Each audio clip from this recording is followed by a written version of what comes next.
Hello, everyone, and welcome to Astronomy Daily. I'm Anna. And I'm Avery. Thanks for joining us on this exciting Tuesday, January 13th, 2026.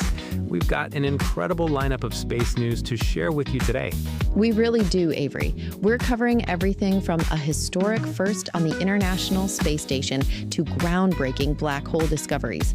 Plus, we've got some fantastic mission updates from NASA. And believe it or not, you can now put down a deposit for a hotel room on the moon. That's right. It's going to be a packed episode. But first, let's start with some update news from the International Space Station that's making history for all the wrong reasons. So, Avery, we're witnessing something that's never happened before in the 25-year history of the International Space Station. On Sunday, NASA announced the first ever medical evacuation from the ISS. That's right, Anna. The SpaceX Crew-11 mission, which launched to the station back in August 2025, is being cut short due to an undisclosed medical condition affecting one of the 4 crew members.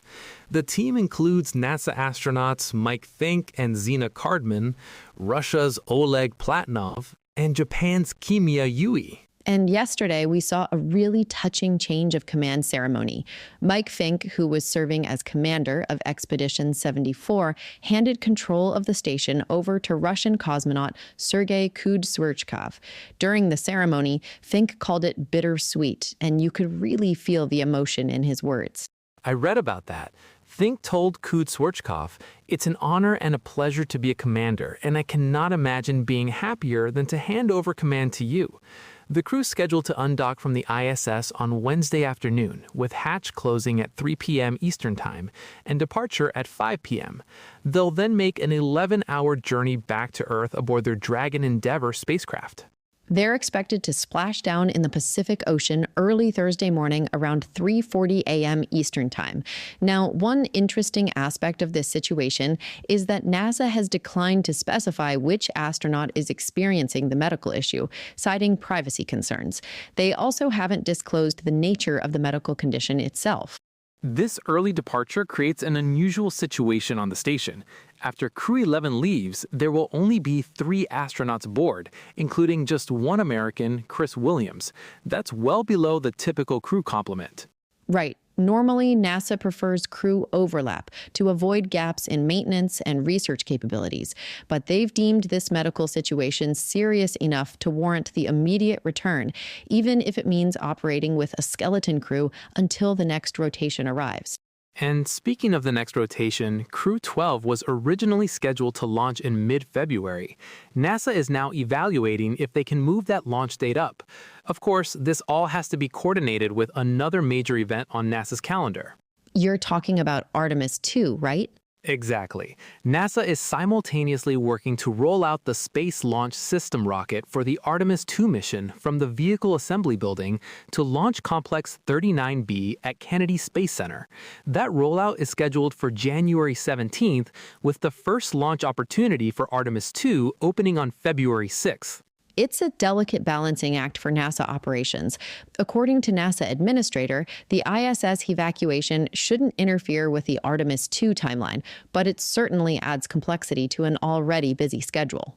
Absolutely. This situation really highlights how NASA handles unexpected medical challenges in space.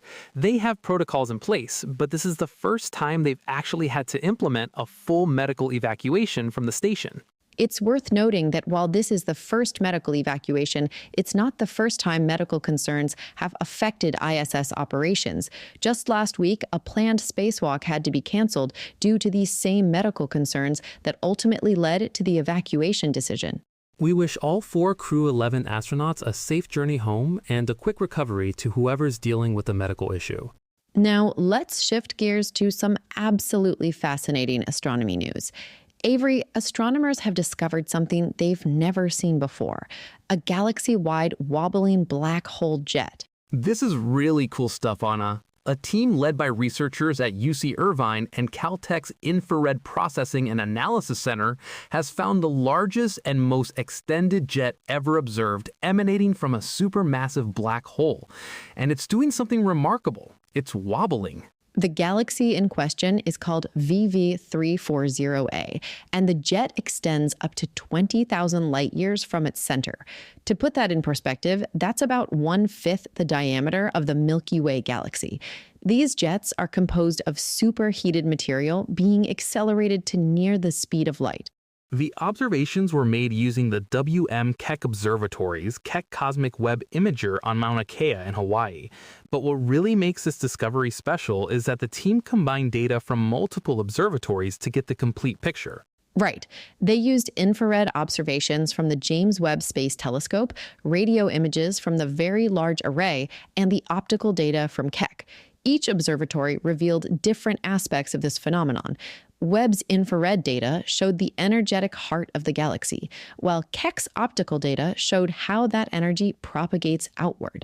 And the VLA radio data revealed something remarkable. The plasma jets are twisted into a helical pattern as they move outward.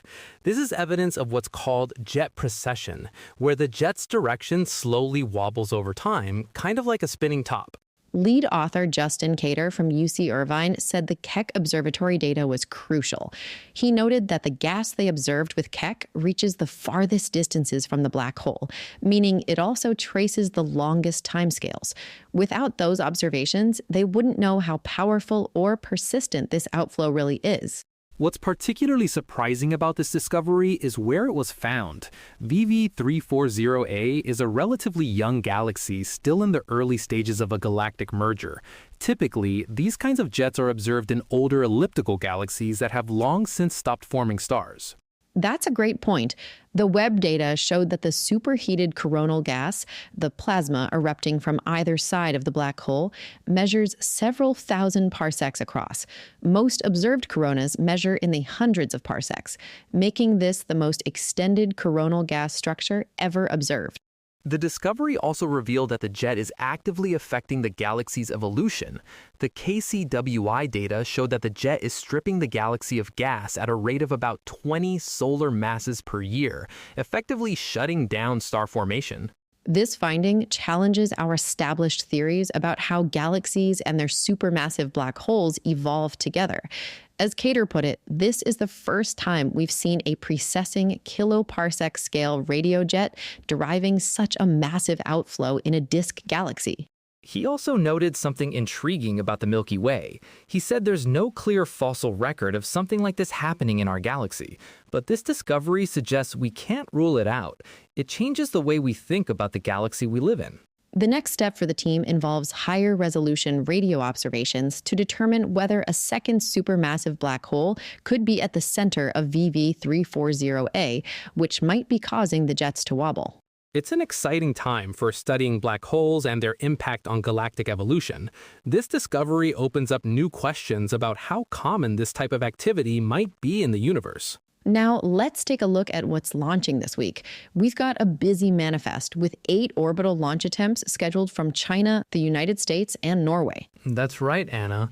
SpaceX is dominating the American launch schedule, as usual. They're launching 2 batches of Starlink satellites into the constellation's Group 6 shell, as well as a batch of reconnaissance satellites for the National Reconnaissance Office. The first Starlink mission of the week, Group 6-97, actually already lifted off yesterday, Monday, January 12th at 4:08 p.m. Eastern Time from Space Launch Complex 40 at Cape Canaveral. The Falcon 9 flew 29 Starlink version 2 mini satellites into orbit. And the booster that supported that mission, B1078, was flying for its 25th time. After stage separation, it successfully landed on the drone ship Just Read the Instructions in the Atlantic Ocean. These reusability numbers just keep getting more impressive. They really do. The next Starlink mission, Group 6-98, is scheduled for Wednesday, January 14th at 1:01 p.m. Eastern from the same launch site. That will use booster B1085 on its 13th flight, landing on the A Shortfall of Gravitas drone ship. Moving over to China, they have 4 launches on the manifest this week. On Tuesday, the Chinese Aerospace Science and Technology Corporation is launching a Changzheng 8A rocket from Wenchang. The payload is unknown, but this marks the first CZ-8A mission of 2026 and the 7th overall. Then on Thursday, we have a Changzheng 3B/E launch from Xisheng carrying another unknown payload. The CZ-3BE is one of China's workhorse rockets, and this will be its 103rd launch overall.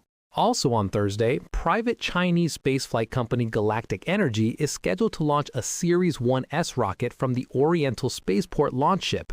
This will be the first Series 1S mission of 2026 and the 23rd overall for this solid-fueled rocket. And here's something exciting. Galactic Energy is also debuting its new Series 2 rocket this week. The demonstration flight is scheduled for Saturday, January 17th, from the Jiuquan Satellite Launch Center. The Series 2 is a larger, upgraded version capable of lifting about 2,000 kilograms to low Earth orbit. Back to the United States, SpaceX has a classified mission for the National Reconnaissance Office. NROL-105 is scheduled to launch Friday evening, January 16th at 8:18 p.m. Pacific Time from Vandenberg Space Force Base in California. This mission is using brand new booster B1100 on only its second flight, and it'll perform a return-to-launch site landing at Landing Zone 4, right next to the launch pad. This represents the 12th batch of satellites launched into this particular NRO constellation, developed by SpaceX and Northrop Grumman. And finally, wrapping up the week, German company ESAR Aerospace is scheduled to launch the second test flight of its Spectrum rocket from Norway's Andøya rocket range. This comes after the first test flight in March 2025 failed shortly after liftoff. The Spectrum rocket stands 28 meters tall and uses 9 Aquila engines on the first stage and 1 on the second stage, burning propane and liquid oxygen. It's expected to carry several CubeSats to Sun-synchronous orbit for the European Space Agency's BOOST program. If successful, this will mark Spectrum's first flight of 2026 and the 13th worldwide orbital launch attempt of the year. It's shaping up to be a busy week in spaceflight. All right, Avery, let's talk about some mission milestones. NASA's Carruthers Geocorona Observatory has reached its target orbit. This is great news, Anna. The spacecraft achieved its destination at Lagrange Point 1, or L1, which is approximately 1 million miles from Earth towards the Sun. The confirmation came on January 10th, following the spacecraft's third and final orbital maneuver, a 2-minute thruster fire on January 8th. For those unfamiliar, L1 is one of those special points in space where the gravitational forces of the Earth and Sun balance out, creating a stable position. It's an ideal spot for observing the Earth and Sun simultaneously. Exactly, and Carruthers has a very specific mission to capture the first repeated observations of the ultraviolet glow from Earth's outer atmosphere, known as the geocorona. The mission is named in honor of Dr. George R. Carruthers, who invented the ultraviolet camera that was placed on the moon by Apollo 16 astronauts in 1972. That Apollo 16 camera captured the very first images of Earth's geocorona. Now, more than 50 years later, Carruthers is going to study it in unprecedented detail from its vantage point at L1. The Loveseat-sized spacecraft launched from Kennedy Space Center back on September 24, 2025. Since launch, the team has been testing the spacecraft's instruments and capturing what they call first light images, while adjusting its course as it approached L1. I saw those first light images. They're really impressive. The spacecraft has 2 cameras, a wide field imager and a narrow field imager. Both capture ultraviolet light, and the images clearly show Earth with this fuzzy halo around it, which is the geocorona.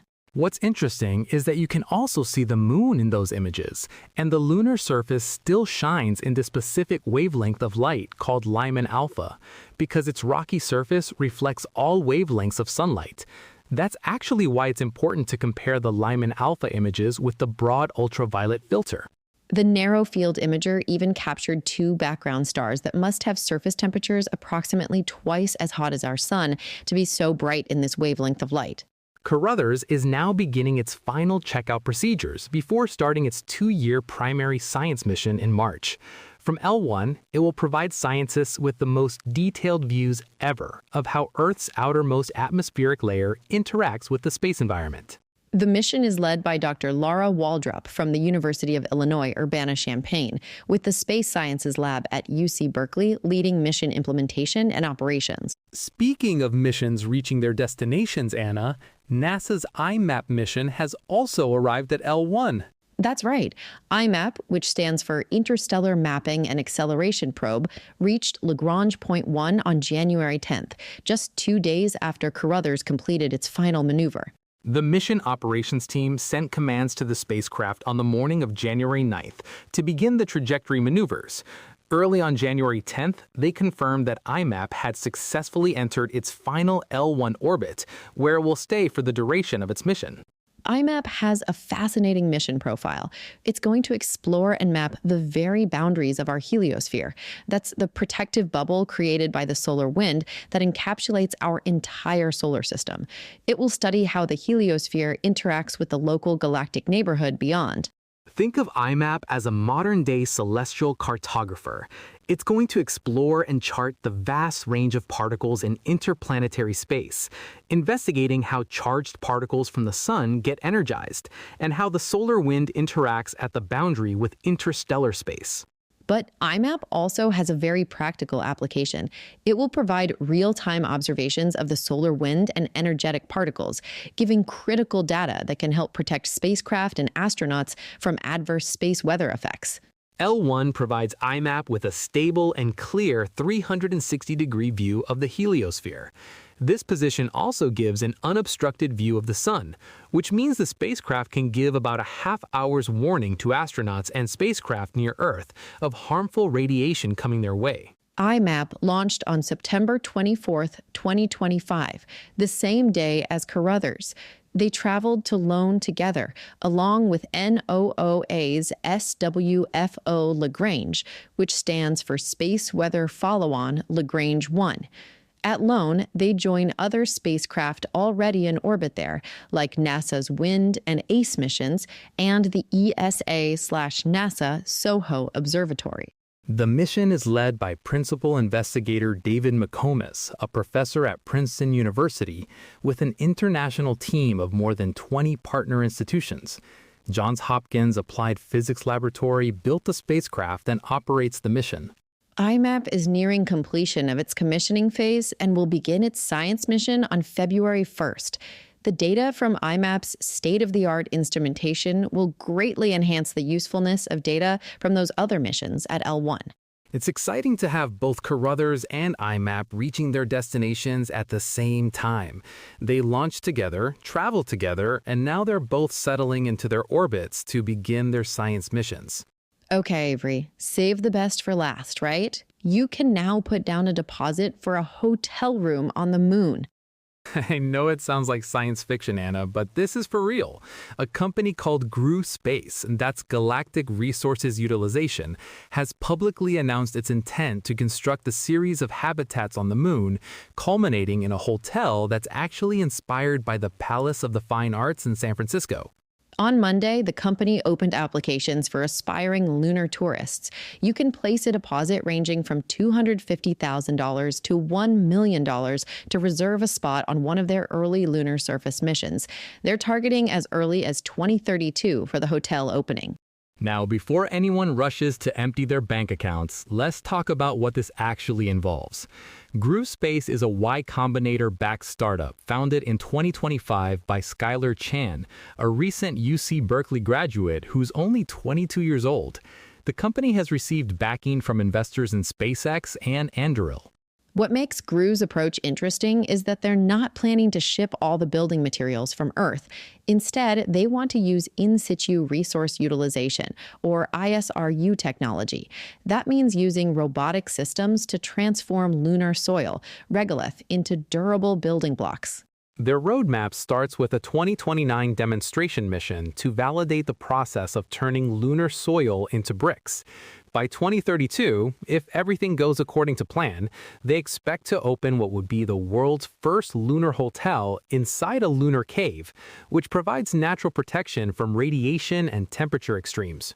The initial hotel will be built on Earth and delivered by a heavy lander.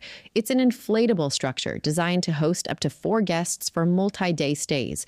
The hotel is designed to operate for 10 years and will offer views of the lunar landscape and Earth, along with activities like moonwalks, driving rovers, and get this, they're even talking about golf. Of course, this is an incredibly ambitious plan. In their white paper, GRU acknowledges that execution heavily relies on factors outside their control. They need decreasing launch costs, regular and reliable crewed flights to the lunar surface, a favorable regulatory environment, and supporting infrastructure like lunar power and communications. All of which are in various stages of development. The company's vision doesn't stop at moon hotels either. After establishing the first hotel, they want to help build America's first moon base with roads and warehouses, then expand to Mars and eventually the asteroid belt. Skylar Chan, the founder, has been passionate about space since childhood. He said that I've been obsessed with space since I was a kid. I've always wanted to become an astronaut and feel extremely fortunate to be doing my life's work. He also mentioned that if they succeed, billions of human lives will be born on the moon and Mars and be able to experience the beauty of lunar and Martian life. There's actually a $1,000 non-refundable application fee just to apply, and that doesn't guarantee approval. Selected applicants will receive invitations tied to specific mission roles and lunar stays. It's worth noting that this isn't the first time someone has proposed a lunar hotel.